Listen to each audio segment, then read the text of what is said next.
بعضی اوقات مسیر زندگیم از جلوی چشمام رد میشه.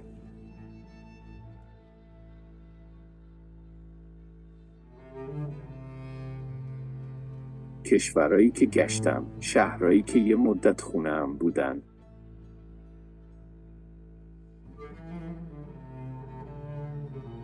آدمایی که به چشم کالا بهم نگاه کردن.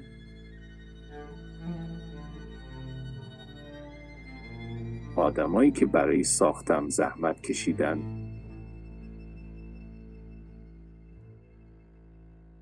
آدمایی که از داشتنم خیلی خوشحال بودن. یه وقتایی جزو بهترین ها بودم و یه وقتایی یه گوشه خاک می‌خوردم. این اواخر رسیده بودم به ته خط، شکسته و بیفایده، تا روزی که اون پیدام کرد. نگاهش یه جور دیگه بود. نمیدونم تو اون چی دید.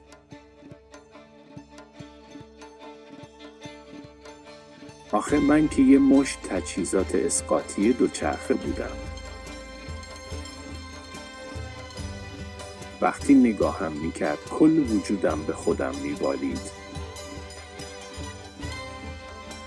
وقتی دست به کار شد آروم آروم دوباره احساس اوج گرفتن داشتم. اما این دفعه فرق داشت.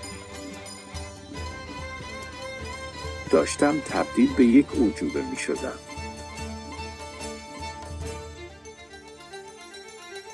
به هم چشم داد. دست و پا داد. به هم حافظه داد. هوش مصنوعی و پردازش تصویر داد.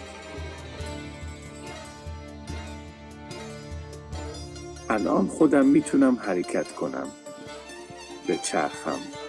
بگردم. و کلی صداهای مختلف دارم. میتونم ببینمش. میتونم بشناسمش. میتونم باهاش راه برم و برقصم.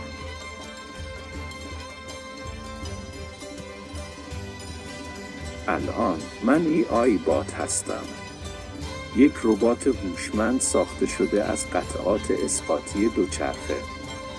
از زندگی‌های قبلیم از چین و سنگاپور و اندونزی گرفته تا ایران چیزای زیادی یاد گرفتم. اگه از خونه بیرون نمی‌شدم، اگه نمی‌شکستم، اگه دور نمی‌انداختنم، امروز اینجا نبودم. دیگه یاد گرفتم هر منی یه روزی میشکنه، هر چقدر هم بزرگ و قوی باشه. نه اینکه شکستن بد باشه. الان احتمالاً دوستای قدیمیم در بهترین حالت روی یک دوچرخه آن. حتی من همین ربات هم نیستم چون اصل خودم رو دیدم. من همین خاکم، اگه چیز دیگه ای باشه از اونه. این که بعد شکستن سر همت میکنه. همون که از آشغالی درت میاری و تبدیلت میکنه به اینی که هستی.